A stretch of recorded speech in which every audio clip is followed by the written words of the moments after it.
Yeah. Mr. Talk Reviews. We're back with another chapter of Undead Unluck. Now, if you love Undead Unluck, drop a like. And if you love Undead Unluck, say something in the comments. Now, let's get into this review. What is up, everybody? We're back for another chapter review of Undead Unluck. We're here with chapter 229, Re-Return. Sometimes I try and figure out what these chapter titles are about. Sometimes I just have to get into the review. But Re-Return, is that spoilers for the end of the chapter, but Victor is coming back. Is that a Victor return? I guess he returned once and he said he was gone forever. Now he's returning again, so it's a re-return. That's what I'm thinking the chapter title's about. What do you think it's about? So the chapter starts off with, we're just running through the Master Rule fights. We're now with War against Billy and Tella. So Billy and Tella are jumping in, and War's actually placed landmines. And I don't know if this is at the start of their fight, if War just went into phase 3 straight away, or they have been fighting for a little bit. It kind of seems like it would be the start of the fight. It seems like Tella and Billy are just joining in, just jumping in. War has actually placed landmines everywhere. Billy says that's against the rules, and I actually didn't know this. Landmines are illegal in War. And I find it so strange when you find out about things that aren't allowed in War. Everyone just agreed. It's War, man. All these atrocities happening. You never heard of the saying, all fair in love and war. I thought that was it. If you're at war, you can just do anything. You can't use chemical weapons. Like, it makes sense why there are some rules. Landmines are indiscriminate. They will harm anyone that gets close to them, friend or foe. So, and like chemical warfare is illegal because it is indiscriminate as well. I guess it's just for indiscriminate acts because you just don't want to fuck up your own troops as well. But yeah, it's weird. Stuff is not allowed in war, and it probably does happen. That's why there are war crimes. I was going to say, we're not talking about war, but we are talking about war. This is the war Uma we're fighting right now. Billy says him and Tella's going to show him what human war's about. So going into it, it seems that Billy and Tella just land on the landmines and explode them all. War initially thinks they're just committing, I can't say that word on YouTube, unaliving themselves, but they're just trying to remove the mines. And Billy uses the explosion of the mine to propel into War. And how he does this is by wrapping himself with unchanged air, so he doesn't take any damage from the explosion of the mines. But then to follow it up, we finally get to see Tella doing something. I don't think we've seen Tella fight before, but he has a load of like sound panels all around, and they call this move sound reflection. And what he's doing is shooting Billy like a ping ball between all these sound capsules that he has all around. And I can't tell, I think Billy's also shooting at War whilst he's like smacking into him, whilst he's ping-balling around. And Billy is actually using Unstoppable on top of this, so he's just gaining momentum. He's generating more and more force, so he's doing more damage with each hit. It's kind of like the ability in Nanatsu no Taizai.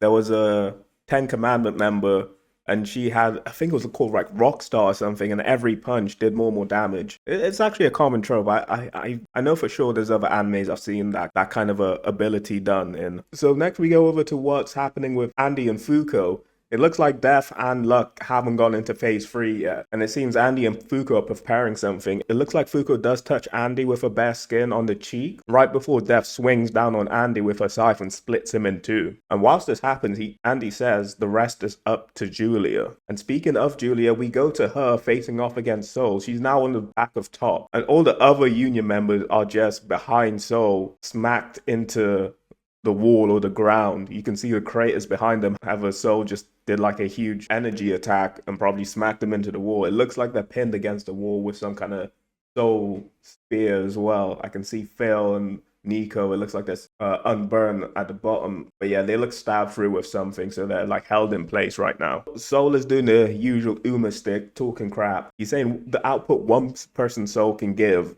doesn't amount to anything because he is the original rule, the fundamental rule all the other rules are based off of. He's saying he's got more experience than all of them, and they wouldn't be able to understand a rule like Soul having only just been born in comparison to him. He's been here for the whole, is it 400 billion years or whatever? Yeah, all the loops. But Nico is somehow able to hold off Soul a little bit using his science orbs, enough for Top and Julia to attempt to make an escape. But Soul blocks them off with a soul wall. Because he said he's the fundamental to all rules, I liken this probably to an unbreakable kind of wall. He's doing a soul version of unbreakable, essentially. And from this wall, he is able to shoot an energy beam straight into Top and Julia. It looks like Top took the brunt of the damage though, which is weird because you see initially when he's taking the beam, Julia is behind him and he's in front, so he takes the full brunt that way. But once they reach the bottom, shouldn't Julia get squished by Top? He must have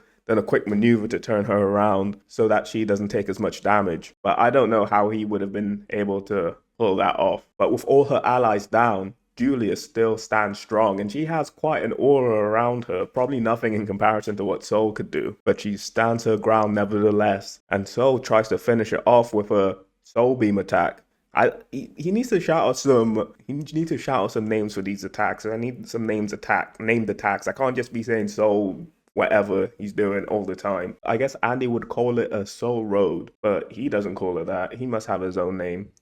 This beam attack? Boring guy. But with this soul attack, Julia is actually somehow able to fend it off. And Julia tells the soul, you don't know shit about your own rule. Souls are connected. And he actually specifically says there's no such rule, which could be an interesting plot. It could go into Negators being able to create their own rule. I'm thinking in the long haul, or extend rules in ways the rules themselves didn't even know was possible. This series is based all on perspective. Through a different human perspective, we can expand on these rules in ways the actual originators couldn't even think of. But Soul does notice there is a strand, so that strand must be what's helping Julia hold off a soul attack.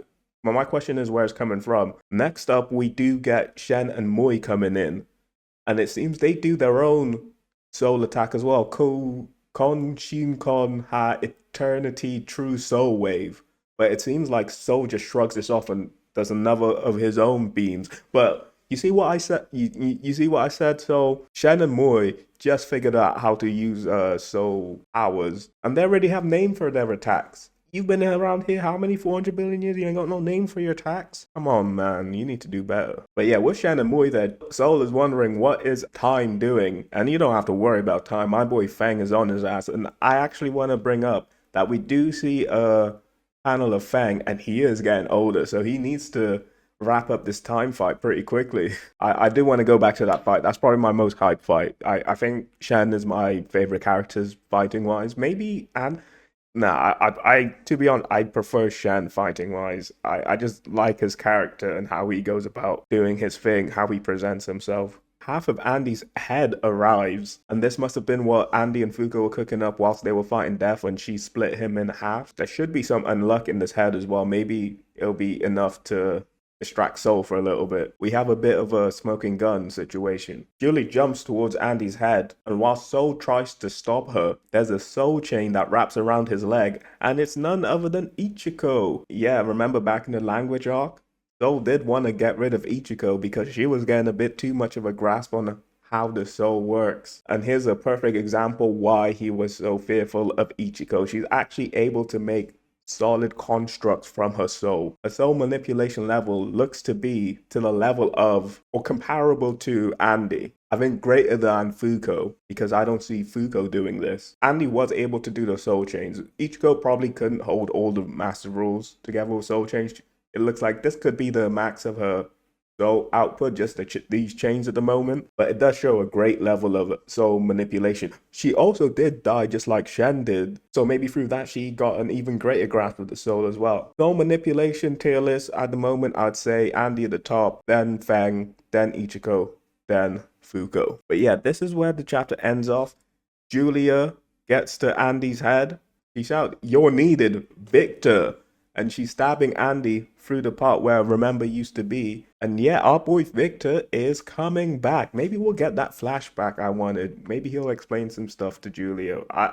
Why specifically do they need Victor to unlock that unchange? I don't know, but we'll find out. Maybe in the next chapter.